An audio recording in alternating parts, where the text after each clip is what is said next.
За Монголын бүжгийн зөвлөл Монголын бүжгийн спортын нэгдсэн холбоо байгууллагаас за анх удаа 3 шатны үе шаттай нийтийн бүжгийн багш тасалжуулагч бэлтгэх болоод нийтийн бүжигчдийн ур чадварыг төвшинг ахиулах сургалтыг амжилттай зохион байгуулж байгаа. За энэ ажлын хүрээнд үндсэндээ 9-р сард 1-р шатны сургалт маань амжилттай явагдаж одоо 10-р сарын 15, 16, 17-нд 3 өдрийн хугацаанд 2-р шатны сургалт маань амжилттай явагдлаа. За энэхүү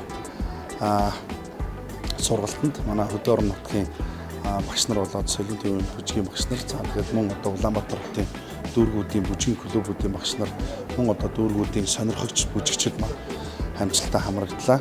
За эхний шатны сургалтанд бол 48 оролцогч оролцсон болвол 2-р шатны сургалтанд нийтдээ 60 оролцогч амжилттай оролцлоо. За тэгээ юуны төрөнд амжилттай оролцсон оролцогч нартаа бас амжилтыг хүсье. 3-р шатны сургалт маань 11-р сарын 13, 14-нд албаар сараас Улаанбаатар хотод бас зохион байгуулагдах байгаа. За энэхүү сургалтаар бас ямар сургалт явагдаж байгааг гэвэл олон улсын хэмжээнд одоо бүжиглэгддэг нийтийн бүжгийн сургалтуудыг шинээр одоо бий болгож Монголын хэмжээнд одоо зааж эхэлж байгаа. Нийтдээ 15 бүжгийн хичээл байгаа. За үүнээс одоо 1-2 дугаар сургалтын дээр бол нийтдээ 12 бүжгийн хичээлийг үзсэн байгаа. За мөн одоо мэргэжлийн байгууллага одоо соёл урлагийн их сургууль, за Монгол улсын боловсролын их сургууль гэх мэт одоо байгууллагуудаас манай бас лектор багш нар ирж одоо онлын мэдлэгийг бас түгээн дэлгэрүүлсэн ийм сайхан сургалт боллоо.